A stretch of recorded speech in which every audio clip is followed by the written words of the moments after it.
अज़हा करीब करीब है और ईद उल अज़हा की तैयारियां भी ऑलमोस्ट मुकम्मल की जा चुकी हैं।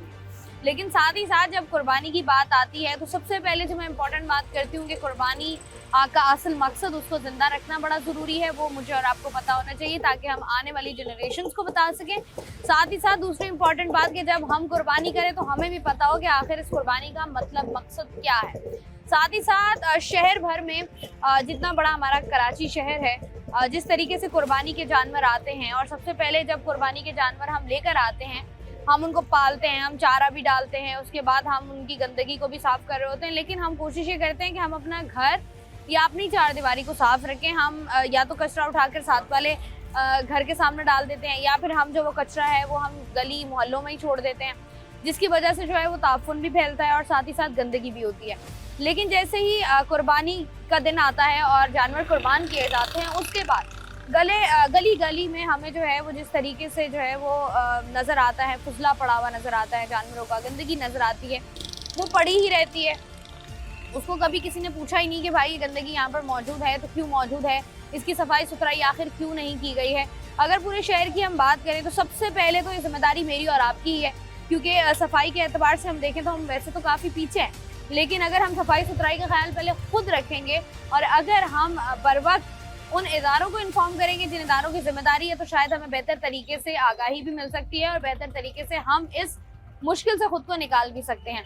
अब सफाई सुथराई के इदारों के लिए हमारे पास KMC है, सिंध सॉलिड वेस्ट मैनेजमेंट का इदारा है, जो कि ये तमाम तर इंतजाम देखता है और प्रॉपर प्लानिंग की जाती है कि किस तरीके से जो है वो इनको उठाया जाएगा, किस तरीके से इनको डंप किया जाएगा, कौन कौन से डंपिंग पॉइंट्स होंगे, क्या क्या औकातकार होंगे, हर UC में कितनी गाड़ियां मौजूद होंगी।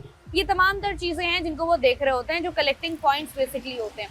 साथ ही साथ अगर हम कुर्बानी की बात कर ही रहे हैं तो हम हमारी जो सेहत पर इसके असरात पड़ते हैं, क्योंकि जिस बड़ी तादाद में हमारे पास गोश्त मौजूद होता है, मुख्तलिफ डिशेस हम लोग खा रहे होते हैं और इस तरीके से हमें हमारी सेहत पर वो किस हद तक नुकसानदेह होती हैं। और साथ ही साथ ये जो गंदगी है, जहाँ पर जो आके वो मक्खियाँ भी बैठती हैं, मच्छर भी बैठते हैं, ताफुन भी फैलता है और साथ ही साथ ईद कुर्बान जैसे ही गुजरती है तो उसकी वजह से जो बीमारियों का शिकार होती है आवाम है, वो भी एक बहुत बड़ा प्रॉब्लम है, जिस पर हम आज के प्रोग्राम में बात करेंगे। मजहबी पॉइंट ऑफ व्यू से भी जानेंगे कि किस तरीके से इस्लाम जो है वो सफाई पर जोर देता है, लेकिन हम उस तरीके से इस पर अमल दरामद आखिर क्यों नहीं करते हैं। ये सब कुछ जानेंगे आप आज के प्रोग्राम में।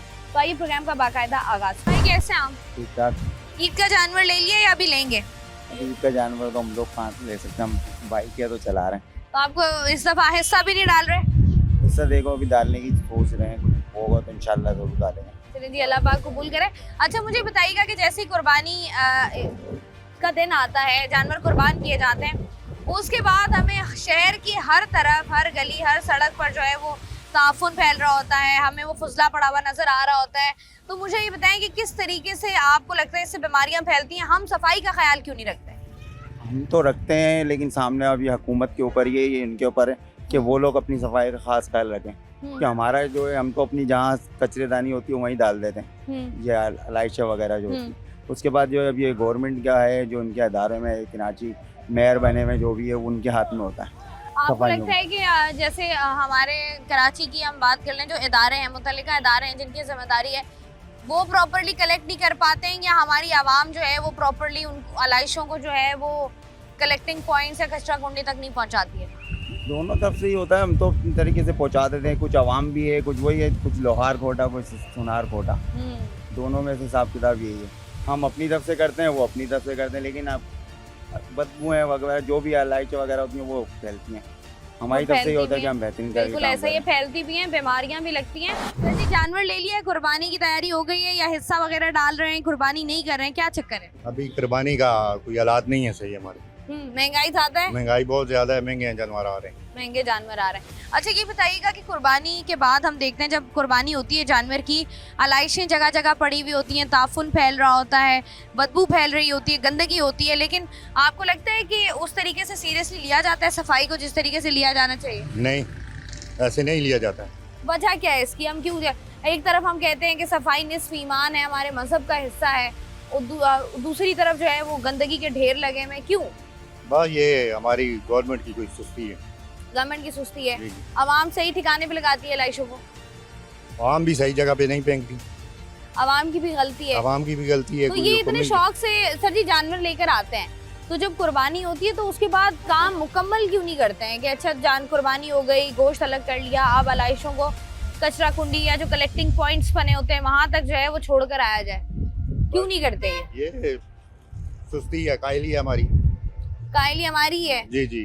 तो इससे जो बीमारियां बाद में फैलती हैं, फिर हम कहते हैं कि हमारे साथ ये हो गया, हमारे साथ वो हो गया। आपको लगता है कि फिर हम ये कहने वाले बनते हैं क्योंकि नहीं। किया तो हमने खुद ही है? खुद किया करता है होता है अपना। ठीक है जी, हर तरफ से जो मसाइल पैदा हो रहे हैं और उन मसाइल की वजह से जो परेशानियां बाद में होती हैं, वो सोचने की बात इसलिए है कि ये वो चीज़ है जिसको अभी हम सोच समझकर बेहतर कर सकते हैं। यहाँ से ज़रा मजीद आगे बढ़ते हैं, चंद और लोगों से बात करें। कुर्बानी के लिए जानवर ले लिया है, सोच रहे हैं हिस्सा डालेंगे, क्या करेंगे? अभी फिलहाल मंडी जा रहे हैं। अभी तैयारी वैयारी करें, सबको जमा कर लिया आपने? जी अल्हम्दुलिल्लाह। तो क्या सोचा, क्या लेना है? जो अल्लाह दिलवा दे। ऐसा ही है जी। अच्छा ये बताएं कि अब जैसे आप लोग जा रहे हैं सब तैयार होकर मिलजुल कर के हम कुर्बानी का जानवर लेने जाएं, जैसे ही कुर्बानी का दिन आता है, जानवर की कुर्बानी की जाती है, उसके बाद वो जो आलाइशें होती हैं उनको नहीं ठिकाने लगाया जाता आवाम की जानिब से? उनकी गलती है, हमारी गलती थोड़ी है।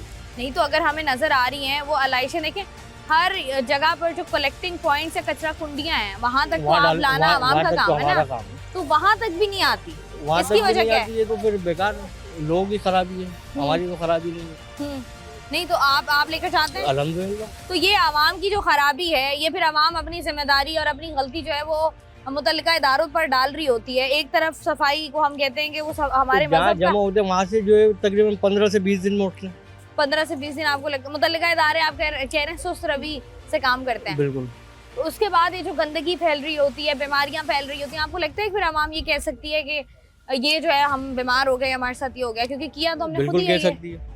किया तो हमने खुद ही है ना किया अपने तो हमने साथ। खुद ही है, लेकिन जिम्मेदार तो गवर्नमेंट भी है ना, किसी ना किसी के सर पे डालना है हमें। डालना है सर। ठीक है जी, अस्सलाम वालेकुम भाई। वालेकुम अस्सलाम मैडम। भाई तैयारी कर ली ईद की? जी जी बिल्कुल। क्या लिया है? बकरा लिया है, बकरा लिया है। कितना महंगा मिला है?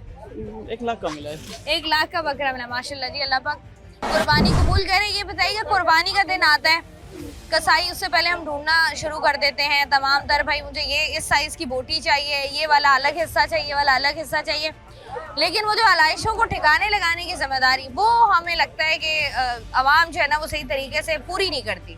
जाहिर सी बात है, ऐसे ही मैडम। क्यों? क्योंकि उनके पास ना टाइम नहीं होता, वो कहते हैं बस हुकूमत है, सारी हुकूमत है, सारा काम वो खुद ही कर लेंगे, इस वजह से वैसे ही करते हैं। आप कहते हैं कि बस ठीक है आज छुट्टी का दिन है, बस हाँ। ठीक है अब जानवर कटवा लिया, हम थक गए, अब हम सो जाते हैं। सो जाते हैं, ऐसे ही है। नहीं तो ये आपको लगता नहीं है इससे ताफुन भी फैलता है, बीमारियां भी हाँ, बिल्कुल, फैलती हैं, ऐसे फिर ही- अस्पताल भरे हुए होते हैं? जी जी, कुछ गलतियाँ हमारी भी होती हैं, पर हम क्या करते हैं, लोग बस देखते हैं, बस हमने हमारा काम हो गया है, फिर आते खुद ही कर लेंगे, सारी चीज़ें देखते हैं। बाकी हम बाद में देख लेंगे। बाकी हम बाद आपको में लगता है देख सही अमल है ये? नहीं, इट इज़ नॉट राइट। तो आपको लगता है कि इस साल ये फैसला करना चाहिए कि जो जानवर की कुर्बानी आप दे रहे हैं उसकी आलाइशें जहाँ जो डंपिंग पॉइंट्स हैं या कलेक्टिंग पॉइंट्स हैं जी, वहाँ जी। तक आपको पहुँचाने हैं? जी हमारा फर्ज, लेकिन इसके बार ऐसा होता है जो कसाई आते हैं ना, कभी कभी तो वो भी लेके जाते हैं, और कुछ कसाई ऐसे होते हैं जो मतलब वहीं पे छोड़ के चले जाते हैं, फिर उसमें कुछ हमारा भी मतलब कोताही होती है जो हम ये काम खुद नहीं करते, वरना हमारा भी फर्ज है बिल्कुल। कि हम ऐसा उसको मतलब जो उसकी खाल है, अगर किसी को अच्छे से मतलब डस्टबिन या किसी एक नुमाइंदा आता है उसको दे दें हम। जी ऐसा ही है जी। और साथ ही साथ फिर जब बीमारियां लगती हैं फिर हम लोग रो रहे होते हैं कि हाँ, ये हो वैसे गया, वो हो गया, गंदगी फैल गई, ताफुन फैल गया। जी, फिर हम सारा ब्लेम हुकूमत पे डाल रहे हैं, कुछ हमारी भी गलतियाँ हैं, लेकिन हमें ऐसा नहीं करना चाहिए। शहर में जो है वो सफाई नहीं हो रही है, इस पर मजीद भी बात करेंगे, लेकिन इस सारे अमल में कौन कौन से नुकसानात इंसानी जिस्म को होते हैं, हमारी सेहत पर इसके क्या असरात होते हैं, इसी पर बात करेंगे एक डॉक्टर साहब से। लेकिन यहाँ पर वक्त तो एक ब्रेक का हमारे साथ।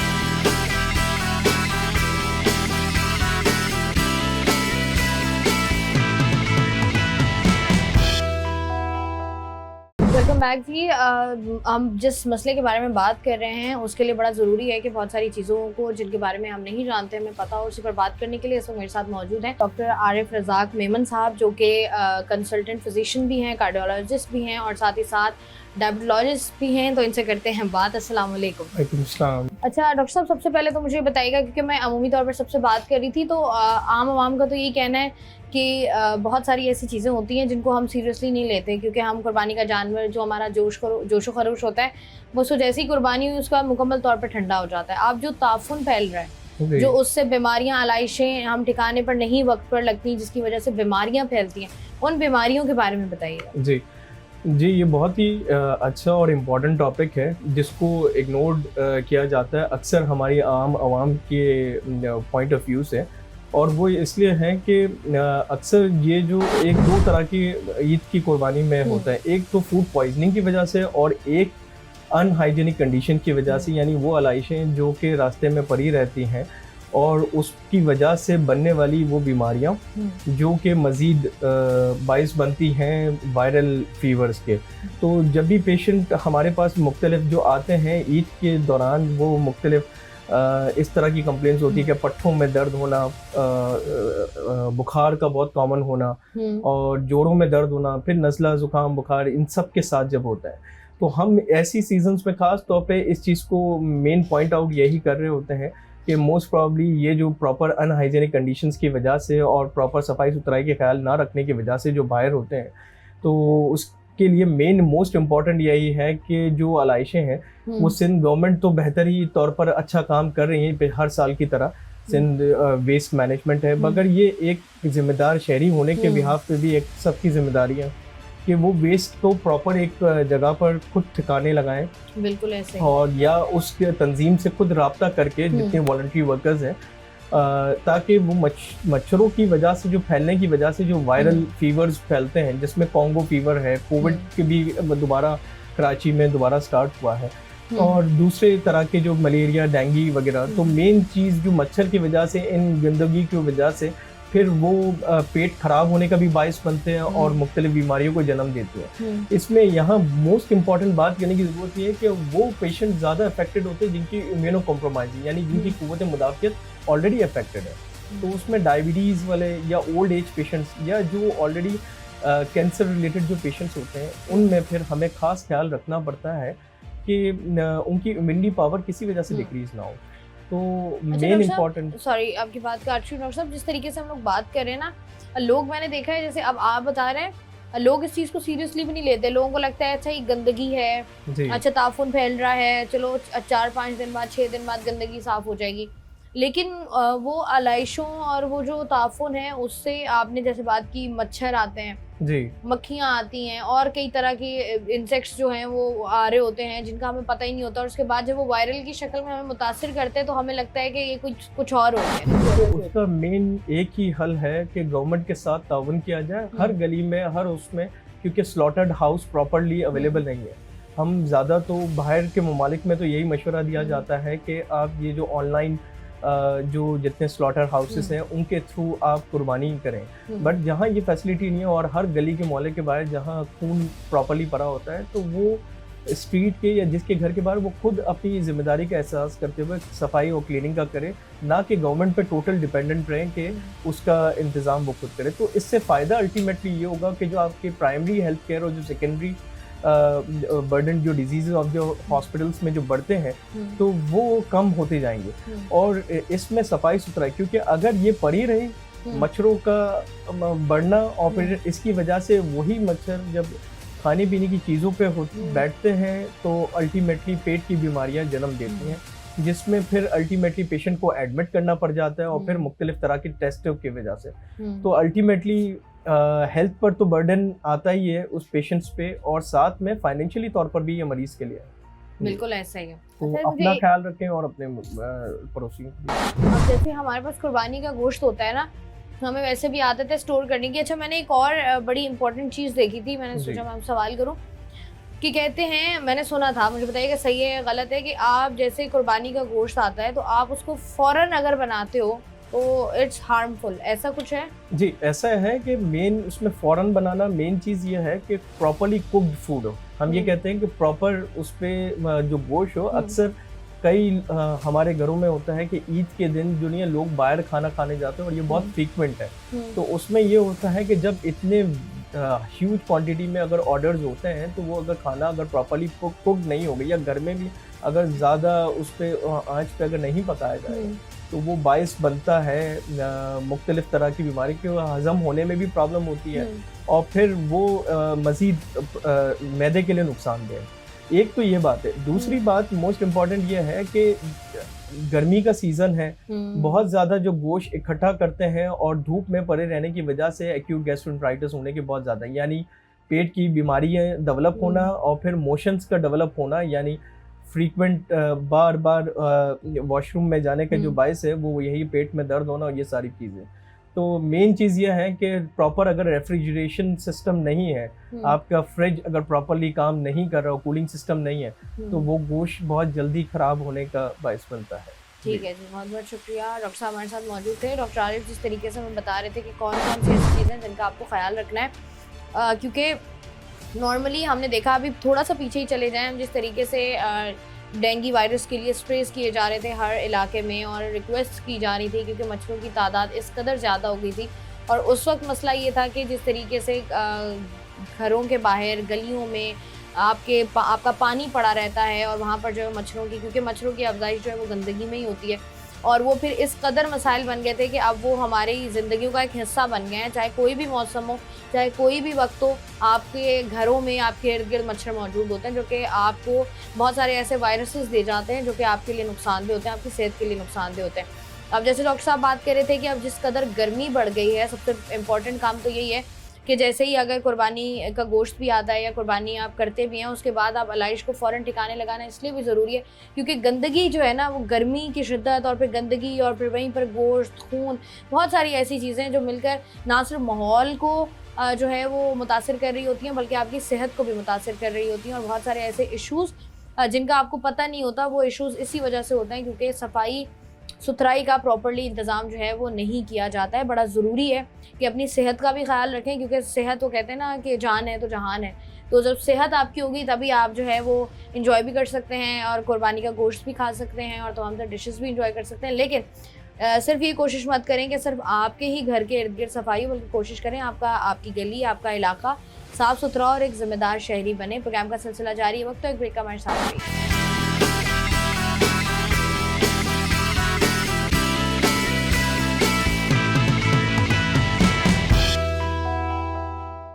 जी, आज के प्रोग्राम में हम लोग बात कर रहे हैं ईद उल अज़हा के हवाले से और साथ ही साथ बड़ा ज़रूरी है कि जब भी ईद कुर्बान आती है, कुर्बानी का जिक्र होता है, तो बहुत सारे ऐसे पहलू हैं जिनको हमने मद्देनज़र रखना होता है क्योंकि एक ये हमारा मजहबी त्यौहार है जो कि तमाम तर मुसलमान दुनिया के जिस भी कोने में हों बड़े जोश व खरोश के साथ मनाते भी हैं और कुर्बानी दी जाती है।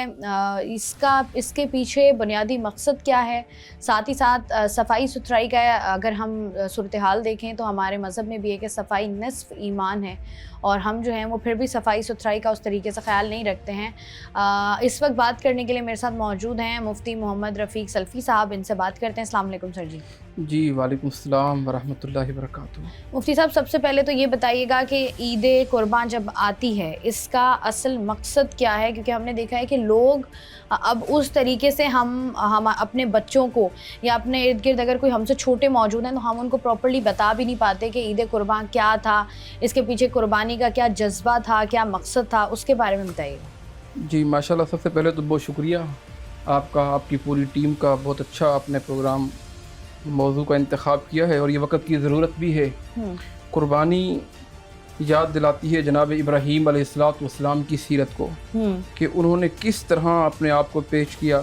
जब जान की बारी आई तो आग में चले गए, कितनी बड़ी कुर्बानी दी, फिर बच्चों को जंगल में छोड़ के आए, हत्ता कि अपने बेटे तक की कुर्बानी, वो बेटा जो अल्लाह ने बुढ़ापे में अता किया, अल्लाह से मांग के लिया, वो उसकी कुर्बानी तक करने के लिए तैयार हो गए। अगर आप इस वाक़े को पढ़ें और लोगों को बयान करें, मैं चाहूँगा कि लोग इसको पढ़ें तो रोंगटे खड़े हो जाते हैं कि वो बाप का क्या जिगरा था कि अपने बेटे की गर्दन पे छुरी फेर रहे हैं, आँखों पे पट्टी बांधी है, तल्लाहुल जबीन, पिशानी के बल उल्टा लिटाया हुआ है और छुरी फेर रहे हैं, बिस्मिल्लाह अल्लाहु अकबर। और हकीकतन वो कुर्बान कर चुके थे। ये तो अल्लाह ने उनकी जगह पे मेंढा अता किया और फरमाया सद्दक़्त रोया इब्राहीम, आपने ख्वाब को हकीकत कर दिखाया, सच कर दिखाया। जब आप कुर्बानी कर रहे हो तो जनाब इब्राहीम अलैहिस्सलाम की सीरत के पहलू को ज़रूर पढ़िएगा क्योंकि इस कुर्बानी के सबसे पहले जो बानी हैं जनाब इब्राहीम अलैहिस्सलाम हैं। और फिर इस चीज़ को फरमा रहे हैं, इन्न सलाती व नुसुकी व महयाया व ममाती लिल्लाहि रब्बिल आलमीन, कि बेशक मेरी कुर्बानी, मेरी नमाज, मेरी ज़िंदगी, मेरी मौत किसके लिए है? लिल्लाहि रब्बिल आलमीन, एक अल्लाह रब्बुल इज़्ज़त के लिए। उन्होंने कुर्बानी तकाज़ा करती है कि उन्होंने अल्लाह के हर हुक्म को पूरा कर दिया। कुर्बानी तकादा करती है। अल्लाह ने जो मुतालबा किया, और रब्बुल आलमीन कुरान करीम में फरमाते हैं ना कि इज़िब तला इब्राहीम रब्बुहु बिकलिमातिन, जनाब इब्राहीम को अल्लाह ने जब जब आजमाया, इब्राहीम अलैहिस्सलाम फ़अतम्महुन्ना, पूरे उतरे, उस इम्तिहान में कामयाब हुए, 100/100 नंबर हासिल किए। और अब अगर इम्तिहानों पे नज़र डालें तो बेटी की कुर्बानी वो कितनी बड़ी कुर्बानी थी।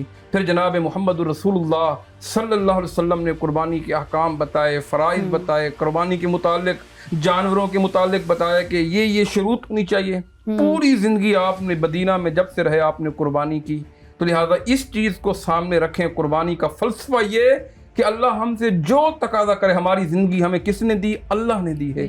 हमें माल किसने दिया? अल्लाह ने दिया है। हमें औलाद किसने दी? ये सब कुछ अल्लाह का है। और जब अल्लाह हमसे तकादा करे तो हम उसको पूरा करने के लिए तैयार हो जाएं। कुर्बानी खाली इस चीज़ का नाम नहीं है कि हम बकरा ले आएँ, हम जो हैं गायें ले आएँ, हम कुर्बानी के जानवर ले आएँ, बस ज़बह करें, उन्हें घुमाएं, उन्हें फिराएं, हम तस्वीरें बनाएं, ये नहीं है। बल्कि कुर्बानी का असल मतलब ये है कि इब्राहीम अलैहिस्सलाम की सुन्नत को ज़िंदा करें। और ये फ़लसफ़ा दिल के अंदर भी होना चाहिए, वो वाक़या दिल के अंदर भी होना चाहिए। और फिर लोग कुर्बानी को ख़राब करने की कोशिश भी करते हैं, तस्वीरें बना रहे होते हैं आए दिन। जो है अल्लाह को ये मतलूब नहीं है। अल्लाह को मतलूब क्या है? दिल का इरादा। रब्बुल आलमीन फरमाते हैं लन यनालुल्लाह लुहूमुहा वला दिमाउहा वलाकिन यनालु तक़वा मिनकुम। अल्लाह खाते तो नहीं है ना, जितना बड़ा आप जानवर लेके आ रहे हैं ना, अल्लाह को गोश्त चाहिए। अल्लाह को पहुँचता क्या है? वलाकिन यनालु तक़वा मिनकुम, अल्लाह को तक़वा पहुँचता है कि इसके दिल में इरादा क्या है, इसके दिल में नीयत क्या है, इसके दिल में खुलूस है कि नहीं है,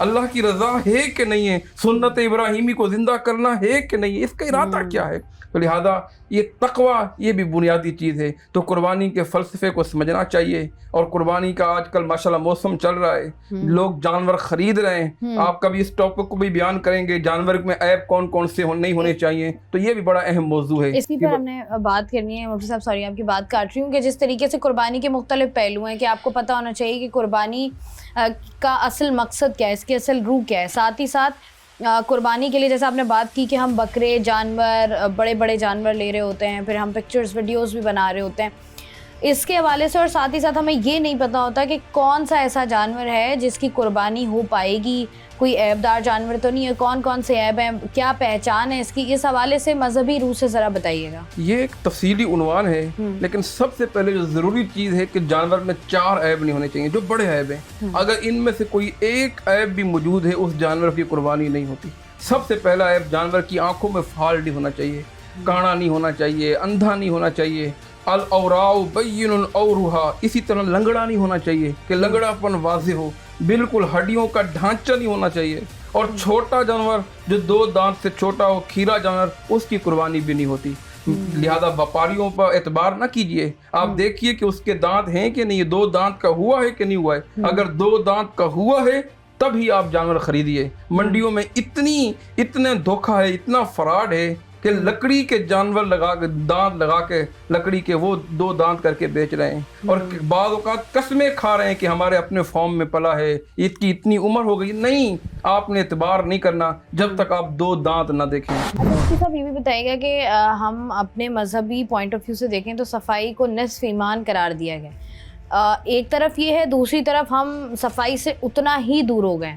कुर्बानियाँ लोग करते हैं, कुर्बानी से पहले जब जानवर लाया जाता है तब भी हमारी कोशिश होती है कि हम अपना घर साफ़ रखें, चाहे जो भी फजला है, गंदगी है, वो जो है वो हमारे घर से बाहर हो, गली में हो जाए वो।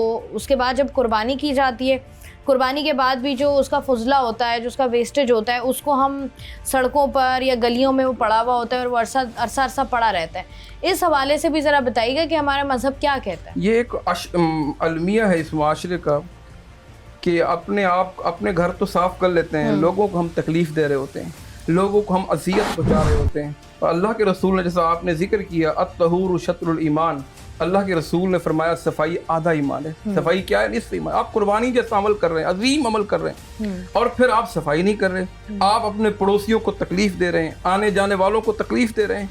आप जो है ये अजियत ही है ना कि पूरे सामान रोड गंदा कर दिया आपने, आने जाने का रास्ता ब्लॉक कर दिया आपने। मैं आपकी बात इस तरह भी फेरूंगा कि आजकल लोगों ने कुर्बानी के जानवर खड़े करने के लिए रोडों को बंद कर दिया। तो ये भी किसी को तकलीफ देना, ये भी मुनासिब अमल नहीं है। फिर सफाई मैं कहना चाहता हूँ अभी तो बहुत टाइम है, लिहाजा सफाई का खास ख्याल रखें। आपकी वजह से अगर पड़ोसी को तकलीफ हो रही है, कहीं ऐसा ना हो आपकी कुर्बानी ज़ाया हो जाए। आपकी वजह से अगर रोड पे लोग तंग हो रहे हैं, आपने गंदगी फैलाई है, कहीं ऐसा ना हो आपकी कुर्बानी ज़ाया हो जाए। लिहाजा आपने उस फजले को, उस जो ज़ायद चीज़ें हैं उसको अपनी मकाम तक पहुँचाना है, कोशिश करनी है, और बल्दियाती इदारों के साथ आपने ताउन भी करना है ताकि आपकी वजह से किसी को तकलीफ ना हो। आप इन देही इलाकों में जाएं और ख़ास देखें, बंदा दाखिल नहीं हो सकता, इतना ताफुन होता है, इतनी बदबू होती है कि बंदा खड़ा नहीं हो सकता है। तो लिहाजा ये शहरियों का हमारा ये फरीज़ा है कि हम अपने आप को जब कुर्बानी करें तो इस ताफुन को पार करने के लिए इसे उस जगह तक पहुंचाएं जहां ये ज़रूरी है। खबरदार, हमें अगर रोड पे हमने फेंक दिया, कहीं ऐसा ना हो हमारी कुर्बानी ज़ाया ना हो जाए। हमने पड़ोसी के घर के सामने फेंक दिया और फिर कहीं हमारी कुर्बानी ज़ाया ना हो जाए। मैं आपको शरई मसला बता रहा हूँ कि ज़ाया होने का ख़तरा है। इसलिए आप जब ये कुर्बानी करें तो लिहाजा ये रोडों पे नहीं फेंकनी चाहिए। सफाई अत्तहूर शत्रुल ईमान, सफाई नहीं है तो कुछ नहीं है, ऐसा है। और सफाई आप किसी को तकलीफ देना, अल्लाह के रसूल की एक हदीस मुझे याद आ रही है कि अल मुस्लिमु मन सलिम अल मुस्लिम, मुसलमान वही है जिसकी हाथ और ज़बान से दूसरा मुसलमान महफूज रहता है। अगर महफूज नहीं है आपसे तो फिर आपकी कुर्बानी किस बात की है। आपने बहुत अच्छा टॉपिक का इंतखाब किया, मैं आपको खराज तहसीन पेश करता हूँ ताकि मुआशरे में मार्फत आए, सूझबूझ आए, ताकि मुआशरे में ये इल्म आए, उनको आगाही मिले कि हमने क्या करना है, कुर्बानी में क्या चीज़ें ज़रूरी हैं, और साथ साथ हमने सफाई और तहारत का भी ख्याल करना है। बिल्कुल ठीक है जी, बहुत बहुत शुक्रिया। मुफ्ती मोहम्मद रफ़ीक साहब हमारे साथ मौजूद थे, और जिस तरीके से तमाम तर पहलुओं को हम ज़ेर गौर लाते हैं, वहाँ पर बड़ा ज़रूरी है कि एक मजहबी त्यौहार है, दुनिया भर में जितने भी मुसलमान मौजूद हैं उन सब के लिए बड़ा ज़रूरी है, क्योंकि कभी कभी ऐसा भी होता है कि आप मौजूद नहीं होते, या आप मुल्क से बाहर मौजूद होते हैं और आप किसी ऐसे मुल्क में मौजूद होते हैं जो कि इस्लामी मुल्क नहीं होता, तो आप ख़ुद भी और आपके जो आने वाली नस्ल है वो भी इन तमाम तर चीज़ों से दूर रहती है। बहुत सारी ऐसे पहलू हैं जिनके बारे में हमें पता होना चाहिए। सफाई के एतबार से जब भी देखें, जिस तरीके से मुफ्ती साहब भी कह रहे थे कि आपने जो करना है आप करें, आप लेकिन अपने अमल से किसी दूसरे को अगर तकलीफ़ पहुंचा रहे हैं तो ये एक ऐसा अमल है जो कि नापसंदीदा अमल है। आपने अपना भी ख्याल करना है और साथ ही साथ अपने इर्द गिर्द रहने वालों का भी ख्याल करना है, और आपने कोशिश करनी है कि जब भी आप कुर्बानी का ये फरीज़ा अंजाम दें उसके बाद आपने जो है वो सफाई को मद्देनज़र रखें, क्योंकि सफाई जो है वो हमारा आधा ईमान है, और साथ ही साथ ये मुख्तलिफ़ बीमारियों को भी जन्म देता है। प्रोग्राम का सिलसिला जारी है, वक्त तो एक ब्रेक का हमारे साथ।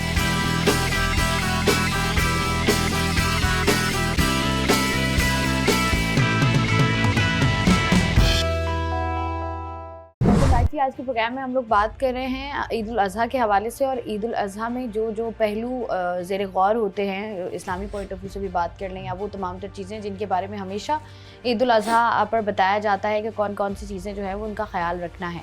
कराची शहर चूँकि एक बहुत बड़ा शहर है आबादी के लिहाज से भी, और जिस तरीके से यहाँ पर ईद कुर्बान पर जानवरों की कुर्बानी दी जाती है, उसके बाद सबसे बड़ा मसला होता है सफाई सुथराई का। पिछले साल की अगर हम बात करें तो गुज़िश्ता साल जो है वो लोगों ने इत्मीनान का इज़हार इस तरीके से किया था कि जिस तरीके से KMC की जानिब से जो है वो प्लान मुरतब किया गया था, और कोशिश की गई थी कि जिस तरीके से जो है वो वेस्टेज जमा होगी, किस तरीके से जो है वो हमने उसको साइड पर लगाना है और किस तरीके से कामों को बेहतर करना है। तो इसी हवाले से बात करने के लिए इस वक्त मेरे साथ मौजूद हैं डिप्टी मेयर सलमान मुराद साहब। इनसे ज़रा बात करके जानते हैं कि इस साल किस तरीके से ये हिकमत अमली तैयार की जाएगी। तो सबसे पहले तो अस्सलाम वालेकुम। वालेकुम सलाम। सबसे पहले मुझे ये बताइएगा कि KMC इस दफ़ा ईद उल अज़हा के मौके पर किस तरीके से पूरा प्लान मुरतब करिए शहर को साफ़ सुथरा रखने का। जी, इस दफ़ा जो ईद उल अज़हा के हवाले से तकरीबन KMC और सिंध सॉलिड वेस्ट मैनेजमेंट की जानिब से 100 के करीब कलेक्शन पॉइंट हमने डिक्लेयर कर चुके हैं, और कल जो तमाम टाउन चेयरमैन्स कराची के जो भी है, पाकिस्तान पीपल्स पार्टी के, जमात इस्लामी के और PTI के तमाम की कल मीटिंग भी हुई थी कोऑर्डिनेशन के साथ। सिंध सॉलिड वेस्ट मैनेजमेंट के ऑफिस में मेयर साहब वहाँ मौजूद थे, तो वहाँ पे उनसे भी उनकी रिक्वायरमेंट ली है और उनको भी ऑन बोर्ड किया। जिस तरह पिछले साल हमने कराची के ईद उल अज़हा के मौके पर इंतज़ाम काफ़ी बेहतर थे, और मज़ीद बेहतर करने के लिए हमने ये कोऑर्डिनेशन रखी है टाउन्स और KMC के दरमियान। सिंध सॉलिड वेस्ट मैनेजमेंट की तमाम अफसरान डिस्ट्रिक्ट वाइज हमने उनकी इंट्रोगेशन तारुफ़ी मीटिंग थी, और उनको बताया कि KMC और सिंध सॉलिड वेस्ट की मैनेजमेंट की जानिब से 100 कलेक्शन पॉइंट हमने डिसाइड किए। गाड़ियाँ हर डिस्ट्रिक्ट में जो गाड़ियाँ रिक्वायरमेंट हैं उन गाड़ियों की लिस्टें दी हैं। अगर मज़ीद उनकी तरफ से कोई रिक्वायरमेंट आती है तो उसको भी शामिल किया जाएगा। अच्छा, जिस तरीके से अब एक प्लान तो आपका होता है, दूसरा प्लान जो है वो आवाम का भी होता है, क्योंकि आवाम हमारे यहाँ माशाल्लाह से ऐसी है कि अब बहुत सारे लोगों को पता नहीं होता। बहुत सारे लोग जो हैं वो उसी तरीके से अगर कुर्बानी करते हैं तो उसके बाद उनका जो वेस्टेज होता है वो हमें गली मोहल्लों में पड़ा हुआ मिलता है। तो ये बताइएगा कि आप लोगों को इस गुज़िश्ता साल भी बात कर लें, उससे पहले भी बात कर लें, क्या मुश्किलात बेसिकली आप लोगों को आती हैं? देखिए, तमाम यूसीज टाउन वाइड हम कलेक्शन पॉइंट रखते हैं, शिकायती मरकज़ सेंटर वहाँ देते हैं और बाकायदा कैंप्स लगते हैं और यूसी चेयरमैन को ऑन बोर्ड लेते हुए और एक नंबर हम इमरजेंसी नंबर देते हैं कि आपका अगर कोई ईद उल अज़हा के मौके पर अगर आपने कुर्बानी की है, आज़ा वगैरह नहीं उठा तो आप वहाँ कंप्लेंट दर्ज करें। विद इन 15 मिनट्स आपके दरवाजे पर आकर उसको कलेक्ट करके रिमूव किया जाएगा। तो इस साल भी यही एक क़िमत अमली बनाई है और पिछले साल को मद्देनज़र रखते हुए इस साल मज़ीद बेहतर करने के लिए हमने टाउन इंतज़ामिया के टाउन चेयरमैन्स को मदऊ किया है ताकि ये शहर हम सब के इसको ईद उल अज़हा का बड़ा इवेंट है, तो इस हवाले से शहर को साफ़ करने के लिए हम सब ऑन एक पेज पे होना ज़रूरी है। तो इस सिलसिले में इंशाअल्लाह पिछले साल से मज़ीद इस साल बेहतर होगा। अच्छा, ये बताइएगा कि जैसे कराची के मुख्तलिफ़ इलाक़ों में मुख्तलिफ़ मसाइल होते हैं, इसी तरीके से अगर हम बात कर लें सफाई सुथराई के एतबार से तो कराची के कुछ इलाके ऐसे हैं जहाँ पर सफाई सुथराई के इंतज़ामात बिल्कुल नहीं होते, क्योंकि आवाम की जानिब से भी कह लें उस तरीके से आप लोगों के साथ कोऑपरेट नहीं किया जाता। वहाँ पर KMC या सिंध सॉलिड वेस्ट मैनेजमेंट का अमला भी उस तरीके से नहीं पहुँचता है। वो कौन से इलाके हैं जहाँ पर सबसे ज़्यादा मसाइल आपको होते हैं? देखिए, सिंध सॉलिड वेस्ट मैनेजमेंट तमाम डिस्ट्रिक्टों पर एग्जिस्ट करती है।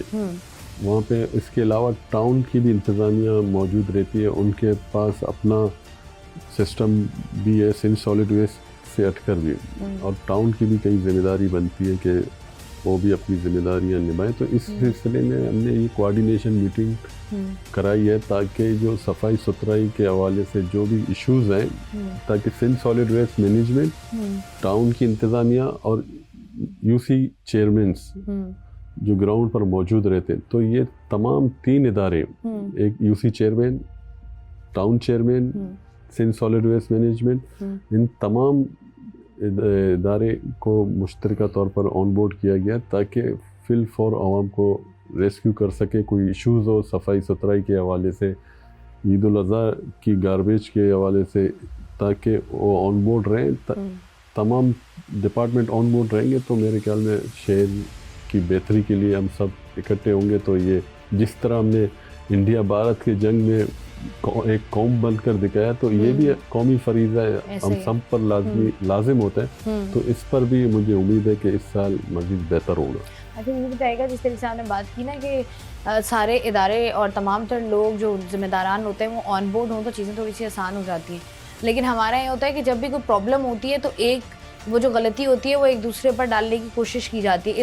इस दफ़ा वो तमाम तर शिकायत आप लोगों की दूर हुई है, क्योंकि जब आप लोगों ने एक मीटिंग कॉल की है, तमाम तर लोग एक पेज पर आए हैं, तो कुछ शिकायत भी आपको मिली होंगी। तो ऐसा तो नहीं है कि इस दफ़ा भी यही होगा कि एक इदारा दूसरे पर, दूसरा तीसरे पर जिम्मेदारी डालेगी? इस दफ़ा ये हुआ कि हमने तमाम इदारों को ऑन बोर्ड लिया, और जैसे कि KMC, Sindh solid waste management या टाउन की इंतज़ामिया, अब तो तमाम ऑन बोर्ड है। अगर कहीं उनको मुश्किलात आएगी तो KMC या सिंध सॉलिड वेस्ट मैनेजमेंट को कहेगी। अगर सिंध सॉलिड वेस्ट मैनेजमेंट या KMC को कहीं मुश्किलात पेश आती है टाउन्स में, तो टाउन की इंतज़ामिया, टाउन चेयरमैन को ऑन बोर्ड लेकर इन इश्यूज़ को सॉर्ट आउट करेंगे ताकि कोऑर्डिनेशन के तहत ही मसले हल होंगे। पहले कोऑर्डिनेशन के लिए मीटिंग हुई, तमाम चीज़ें तय हुई। अगर उनके कोई ये भी कहा गया अगर इन 100 कलेक्शन पॉइंट्स के अलावा अगर आपकी कोई और तजवीज़ है वो भी आप हमें दें तो उसको मज़ीद हम बेहतर भी कर सकते हैं। अच्छा, आखिर में कोई पैगाम देना चाहेंगे आप कराची वालों को ईद उल अज़हा के मौके पर?